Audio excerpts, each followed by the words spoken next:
तारहारि मनोहारि कुचकुम्भ विभूषिता रत्नाङ्गदादिललितकर पद्मचतुष्टया कमले च सुभद्राढ्याह्यभयम् दधतीम् वरम् रोमराजिकलाचारुभग्ननाभितलोदरी पट्टवस्त्रसमुद्भासि सुनितम् वादिलक्षणा काञ्जरस्तम्भ विभ्राजद्वरजानूरुशोभिता स्मरकाहलिका गर्वहारि जङ्घाम् हरिप्रिया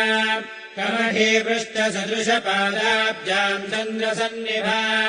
पङ्कजोदरलावण्यसुन्दराङ्घ्रितलाम् श्रियम् सर्वाभरणसंयुक्ताम् सर्वलक्षणलक्षिताम् पितामहमहाप्रीताम् नित्यतृप्ताम् हरिप्रियाम् नित्यम् कारुण्यललिताम् कस्तूरीलेपिताङ्गिकाम् सर्वमन्द्रमये